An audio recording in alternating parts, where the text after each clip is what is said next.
You're being cut off, effective immediately.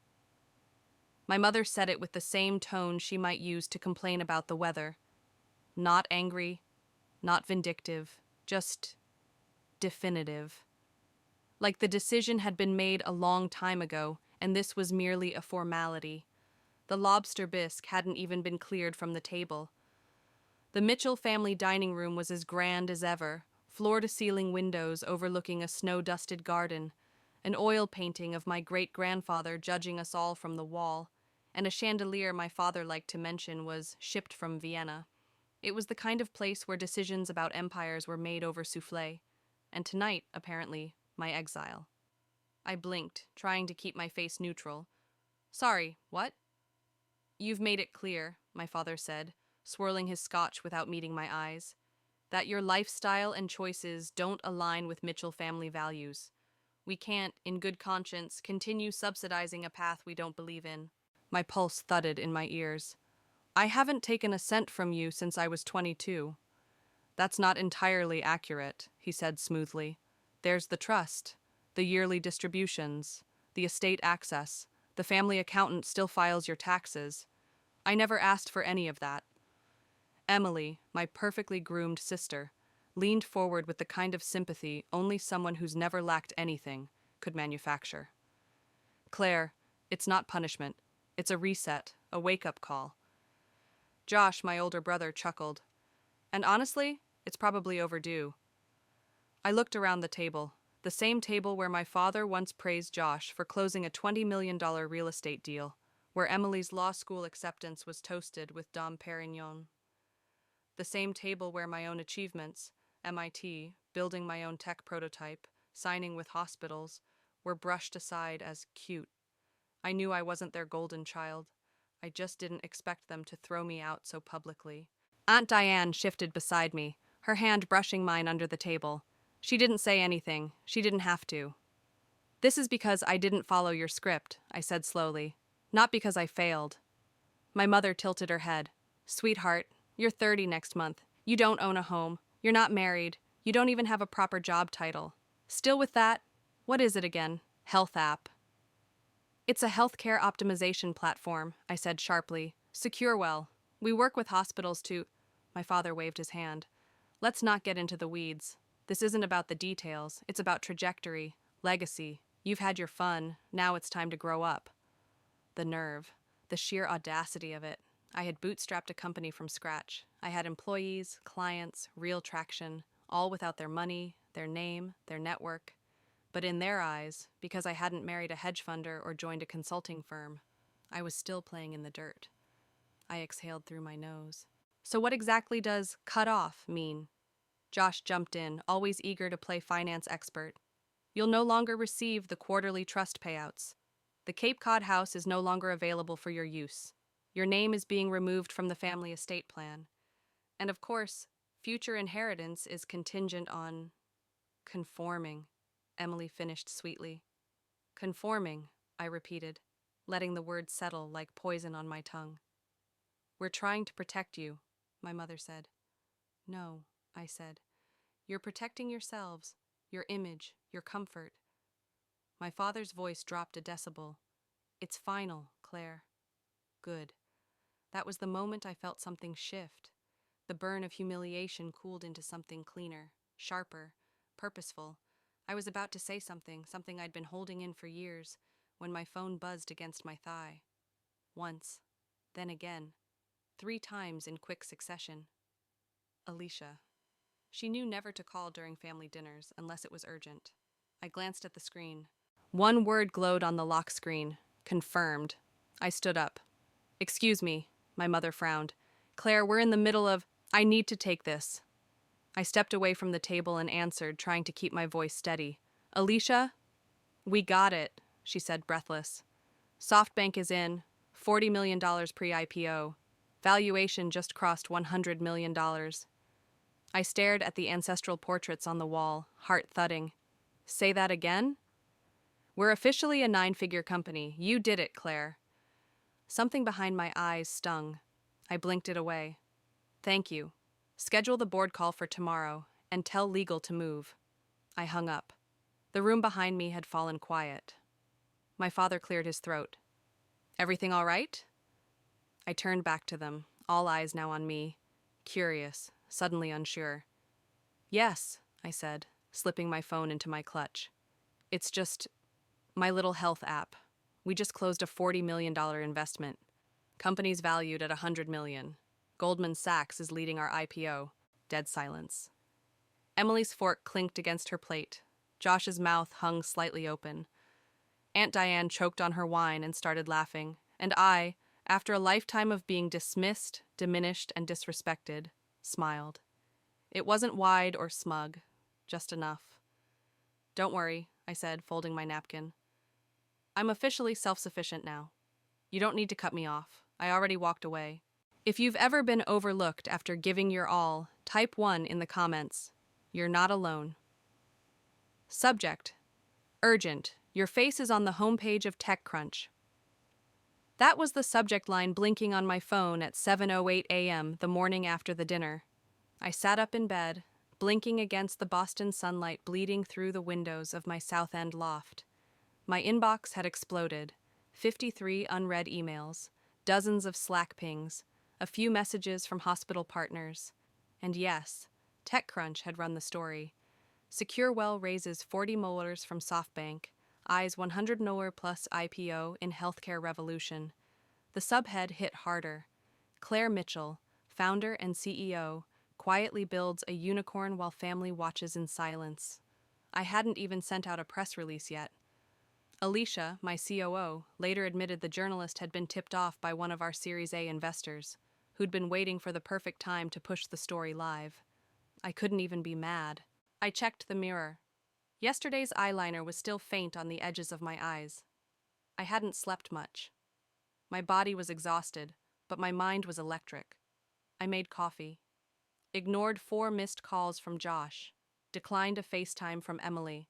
Rejected 2 invitations to family brunch. And then opened my laptop. Our dashboard had nearly tripled in traffic. Hospitals were already filling out partner intake forms. SecureWell had just gone from one of many to the one everyone wanted a piece of. And now, so did my family. By noon, I had a text from my father. "Proud of you. Let's revisit that estate conversation. Family alignment matters. Call me." I didn't respond. At 1:32 p.m., Josh emailed, "Hey Claire, congrats. Didn't know SecureWell was that SecureWell. Let's grab a drink soon. Got a few political health fund guys who'd love to chat. Possible synergies." Right. Now there were synergies. At 3:45 p.m., a delivery arrived at the office. A bouquet the size of a Labrador retriever and a note in my mother's handwriting. "So proud of our brilliant daughter. Let's have lunch at the club. XO, Mom." I set the flowers in the break room. Let the interns take photos with it. Then I went to the conference room where the team had gathered around a whiteboard, planning our next sprint. I looked around the room. Developers, health specialists, admin leads, all of them had stood by me before the valuation, when we had one working toilet and a $200 IKEA table. They mattered. After the meeting, Alicia pulled me aside. "You okay?" I nodded. "Just processing." They didn't believe in any of this, and now they want in. She offered a small smile. "Let them want. You built this." I should have ended the day there. But around 5 p.m., I got a message from a name I hadn't seen in years. Rachel Bloom, my former coworker, now a tech founder herself. "Heard you finally raised the big bucks. Let's grab coffee." "I'm working on something in telehealth too. Maybe there's room to align. You know, bring things full circle." I stared at the message. Rachel was the one who'd once told me to smile more in meetings and suggested I hand over coding to someone with more credentials.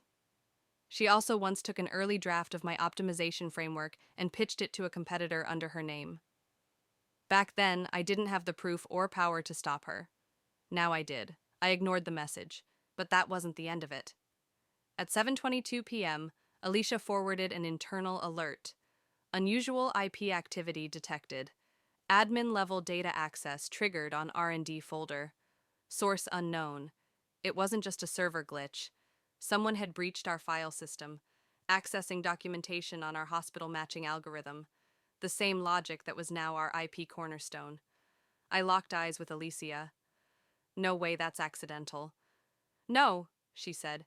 And there's more. She pulled up a browser tab. An anonymous Twitter account had begun tweeting obscure critiques of SecureWell's data accuracy and alleging we were fudging patient outcome metrics. The tweets used insider terminology, too specific to be guessed, too familiar to be coincidence. I leaned over the desk. Someone from the inside? I don't want to accuse without proof, she said. But, yes, it looks internal. That night, I stayed at the office until almost midnight, combing logs, flagging anomalies, calling in a third-party security expert. The breach didn't hit customer records, thank God, but it hit our codebase, our value. If the code got out before IPO, if the matching algorithm was compromised or cloned, the valuation could drop like a rock. I sat on the edge of the couch in the office's glass-walled break area, staring into the city lights. My parents were now proud of me. My siblings wanted in, and someone, maybe someone from my own team, was trying to steal what I had built. This wasn't about approval anymore. This was war. The next morning, I opened my email to find a non-disclosure clause breach report, filed by our legal team. The suspicious logins were tied to one user, our CTO. Hired 9 months ago, came highly recommended, had recently been acting off. I called Alicia into my office. We have a mole, I said, and I have a family looking for leverage. It's all starting to converge. She didn't flinch. So what's next? I stood, walked to the window, and looked out at the snow-lined rooftops of Kendall Square. We protect the mission. We expose what needs exposing, and anyone coming for this company from the inside or out gets burned. Have you ever had someone ignore your worth until they saw your results? Type 2. If you've experienced this, now you see me moment. Subject, legal hold, preliminary injunction filed by Thomas Mitchell. I stared at the subject line for nearly 30 seconds, rereading it like it might rearrange itself into something less absurd. But it didn't. At 6:41 a.m. on a Tuesday morning, I learned my own father had filed an emergency injunction to delay our IPO, claiming a familial interest in SecureWell's strategic value and positioning. In plain English, he wanted a piece of the company he'd spent a decade dismissing. My mouth went dry. I scrolled further. Attached were PDFs stamped by a Manhattan judge. My father had filed through his firm's private trust division, alleging that SecureWell benefited from early financial knowledge and legacy positioning derived from the Mitchell family network. That would have been laughable if it weren't so coordinated and so damn calculated. I called Alicia. Check your inbox. We're being sued. By my dad. A pause. Then, without surprise, so it begins. By 9 a.m., I was sitting across from our legal counsel, Marcia Leland, in our small but sharp downtown office. This isn't about actually winning, Marcia said, flipping through the printouts. It's a delay tactic, a pressure move. They're hoping a messy legal shadow scares off investors before IPO day. Can he even make this stick? She shrugged. Your dad's firm is good at throwing legal spaghetti at walls. The phrase legacy positioning is vague enough to cause noise. You built SecureWell without their money, but he's going to argue influence, early access, implied endorsements. Ridiculous, I said. Correct, but not irrelevant. If this surfaces during diligence, even the whiff of instability could lower your valuation. I wanted to scream. Instead, I said, what do? We counterfile, and I suggest we get ahead of this. Go public. Alicia, sitting beside me, leaned in. We hold a founder statement. Tell the story ourselves before someone else weaponizes it. My mind raced. The Mitchell name had never helped me build this company, but now it threatened to burn it down, just because I didn't share the profits. By noon, I was live on Bloomberg Tech, sitting in a studio with chilled lighting and a poised anchor with red lacquered nails. Claire Mitchell, she began, your company's rise has been quiet, until now. With your family's legal move, some are calling it a dynastic power play. Care to respond? I looked straight into the camera. SecureWell was built by late nights, not last names, I said clearly. We've never accepted a dollar or a door from the Mitchell family. Any claim to influence is retrospective rewriting. The only legacy we're building is better healthcare access. The clip went viral in under an hour, but the storm was only beginning. That evening, I received an anonymous tip through our company's internal reporting system. A whistleblower alleging that our former CTO, Eric Dalton, had sold fragments of our matching algorithm to a competitor 2 weeks before he resigned. Rachel's company, the one who'd tried to get coffee, who'd slid into my inbox like we were friends. The report was detailed, time-stamped. It included Slack messages, copied lines of code, and calendar invites masked under fake project names. I called Alicia. "It's Eric, and it's worse than we thought." Her voice was tight. "We need to go to court, and the press. And we do it now." We assembled our litigation team, filed breach of contract notices, contacted the Department of Digital IP Security. The theft wasn't just unethical, it was criminal. By morning, TechCrunch had pivoted from Founder Face's family lawsuit to Claire Mitchell files suit against ex-CTO for trade secret theft. Comments flooded in. Some called me paranoid, others praised me for standing firm. And yet, at 3:14 p.m., I sat alone in my office, glass walls closing in, as the weight of it all hit me. Being right didn't feel victorious, it felt exhausting. I thought of that dinner, of Emily's polite pity, Josh's smugness, my father's smug pronouncements, and now, his legal filing. It wasn't just about control, it was about power. He didn't like that I built something without needing him, didn't like that I succeeded in silence. And now that the world knew, he wanted credit, or compensation. I stood and walked to the window, watching traffic stream past Kendall Square. Success hadn't made me safe, it had made me targeted. Later that night, I sat with Aunt Diane over tea in my apartment. "Your father's not used to being irrelevant," she said softly. "To him, success only counts if it passes through the right doors. Yours came through the back." I smiled weakly. "Or the fire escape." She chuckled. "You were always climbing somewhere unconventional." We sat in silence for a while. Then she added, "Just remember, if they couldn't stop you then, they certainly can't now. And trying to cut you out now, it's only proof they knew you'd win." The next morning, our legal team submitted our counter. Our media team sent out our press strategy. Our engineering team pushed a security update across the platform. And I stood in the war room, flanked by the people who actually built SecureWell and said what needed to be said. From this moment forward, we're not playing defense. We protect the mission. We protect our people. And anyone who underestimates us should start reading the court docket. Have you ever had to fight for something you built, while those who doubted you tried to claim it? Type 3. If you've had to prove that being right sometimes comes with a price. Subject: urgent, proposed settlement offer from Thomas Mitchell. I was mid-presentation with our European expansion partners when the notification buzzed on my watch. I ignored it. Then the second buzz came, followed by a third, the kind of repetition that meant someone was panicking. The call from Marcia, our lead counsel, came exactly 5 minutes later. Her voice was sharp and measured, the way it always got when someone crossed a line. "They've offered a settlement," she said. "Your father wants to withdraw the injunction, if you agree to list the Mitchell Family Trust as a Class C shareholder post-IPO." I didn't even blink. "They're trying to buy in late," I said, after they tried to shut me out. "Correct," Marcia said, "and they want it buried. Quiet resolution, no media, no admissions." I stared at the conference room window, where the reflection of my team was visible, huddled around whiteboards, solving real-world medical inefficiencies, while my father played dynastic politics. "They called this a phase," I murmured. "They cut me off over bisque." That night, the final hearing for the emergency injunction took place via Zoom.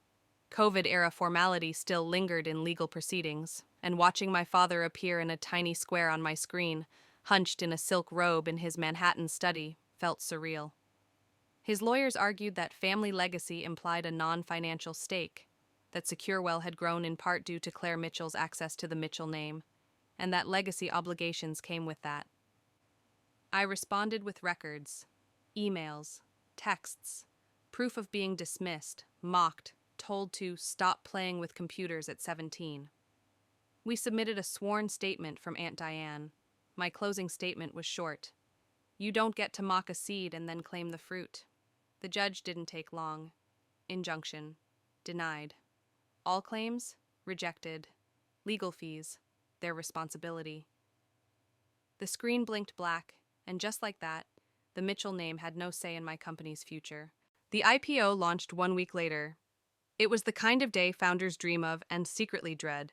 CNBC interviews, valuation updates, investors touring the office pretending they'd always seen it coming. SecureWell opened at $30 share, closing the day at $47.68. Final valuation, $220 million. I owned 51%. I was worth more on paper than my entire extended family combined. But that wasn't the part that mattered. What mattered was walking into the hospital 2 days later, seeing a real patient matched with a rare disease specialist in under 4 hours because of an algorithm I once coded in a freezing Somerville apartment. 3 days after the IPO, I received an invitation, Emily's wedding, gold embossed, custom calligraphy, a handwritten note tucked inside. Would love for you to speak at the reception about your journey. You're such an inspiration. Let's finally reconnect. Love, M. I didn't respond. Instead, I sent a different kind of invitation to a private dinner at the Harvard Club. Guests, SecureWell's original employees, early-stage investors, and Aunt Diane.